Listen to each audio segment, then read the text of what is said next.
Welcome. If you're watching this, it means you care deeply about how you age, not just in years, but in energy, clarity, and meaning. Recently, some of the world's leading experts on longevity, doctors, neuroscientists, and aging researchers have made a startling discovery. There are 3 habits incredibly common among older adults that are quietly speeding up aging. They're not extreme, they don't make headlines, but over time they drain your joy, your vitality, and sometimes even your will to live. And here's what's even more surprising. These same experts found that removing these habits can lead to powerful changes, even after the age of 80. More energy, sharper thinking, a renewed sense of purpose. Let's be honest, getting older isn't the problem. The real problem is how we're taught to accept aging. You may have felt it already. That invisible weight, the sense that the world has started slowing down with you, that people expect less from you, that maybe your best days are already behind you.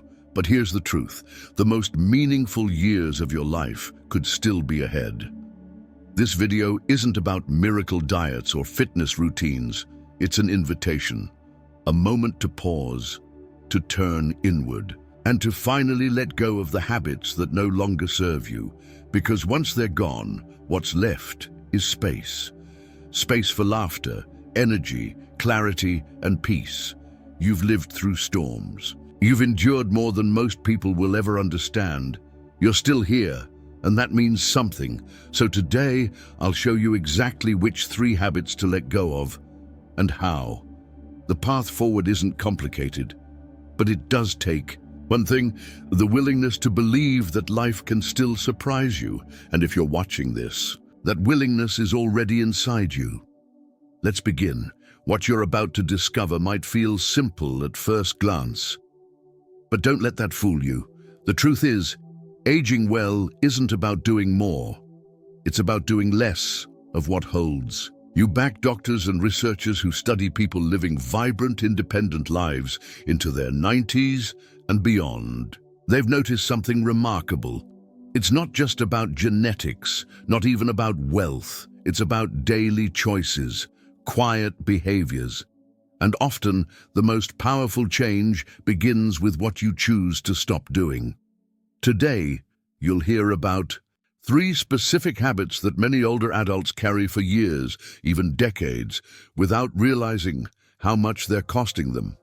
These are not habits of laziness or neglect.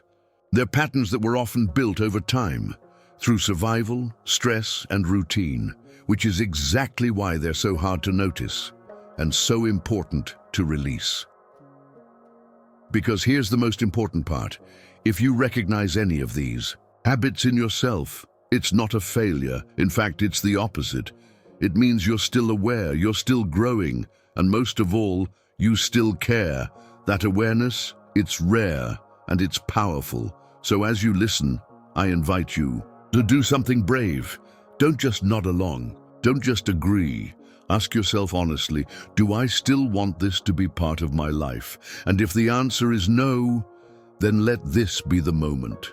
Not a huge transformation, not all at once, but a small shift, the kind that changes the course of everything little by little, day by day. And before we begin, let me say this clearly. If you're still waking up with questions, still seeking ways to feel stronger, lighter, more joyful, still choosing to show up for yourself, even after all life has thrown your way, then you are already doing something extraordinary. You are not done, not even close. And now, let's take the next step together. Habit 1, living only in the past. We all carry memories, some beautiful, some painful. But one of the most subtle habits that steals joy in later life is clinging too tightly to what was and forgetting what still can be. Maybe you've caught yourself saying things like, "Those were the good old days," or "Everything was better back then." And yes, maybe some things were, but when we live only in the past, we stop building the present. Doctors who study cognitive decline have noticed this pattern. People who focus only on memories tend to become more isolated, more withdrawn, and less engaged with life.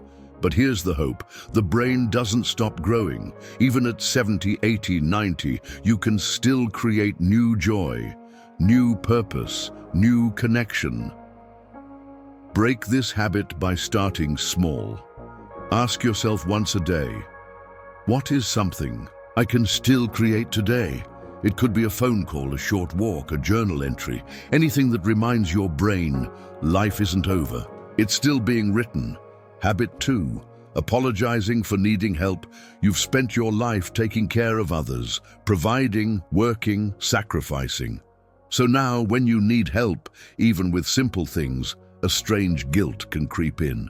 You say, "Sorry to bother you," or "I hate being a burden." But here's what the science says. People who ask for help and accept it without shame live longer and happier. Why? Because connection heals. Support strengthens. We are not meant to do this alone. So the next time someone offers to help, instead of apologizing, try this. Say thank you, and let it be enough. You're not weaker for needing help. You're wiser for knowing when to receive it. Habit 3, speaking harshly to yourself. This is the quietest habit of all, and maybe the most damaging. You drop something, you forget a word. You wake up tired, and a voice inside says, "I'm so useless. I'm just getting worse. I'm a burden."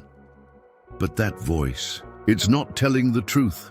Studies on aging and mental health show that self-talk has a direct effect on physical strength, memory, and even longevity. Your body hears everything you say to it. So if you want to feel stronger, start with how you speak to yourself. Each morning, say one kind thing to your body, to your mind, to your spirit, not because it's easy, but because it's healing. These 3 habits may seem small, but they hold great weight. And when you release them, you make space for strength, clarity, and peace to grow. Let's take a moment to breathe, to look back on what we've uncovered together. These 3 habits: living only in the past, apologizing for needing help, and speaking harshly to yourself. They don't define you. They don't make you weak. They make you human. And yet, letting go of them, even just a little, opens the door to something greater. Peace in the present, joy in the ordinary, and the quiet confidence that you are still becoming. So if you've ever looked in the mirror and wondered, am I still needed? Do I still matter? Let me answer that for you. You do, more than you know. There's a quiet strength in choosing to grow at a time when the world expects you to shrink. And if you've made it this far in the video, that strength is alive in you. Now I'd like to ask something small and powerful. Leave a comment below with just one word that describes how you want to feel in this next chapter of life. Not how others expect you to feel, but how you truly want to feel. Write it. Claim it, because this space, this community, it's here for you. And sometimes when we put our hopes into words, they begin to take root. You don't need to climb mountains. You don't need to be perfect. You just need to keep showing up for yourself. And if you're still listening, you already are. Before you go, I want to say something you may not hear often enough. I see you. I see the strength it takes to keep going, even on quiet days. The courage it takes to choose reflection instead of regret, and the love it takes to care about your life even now. Because aging isn't the end of your story, it's a new chapter. And in many ways, it can be the most powerful one. Not because everything is easy, but because now you get to choose what truly matters. Let go of what weighs you down. Speak gently to your heart. And stop apologizing for being human. You are not a burden. You are a gift. And if no one has told you lately, you still have time. You still have purpose. You still have so much to give.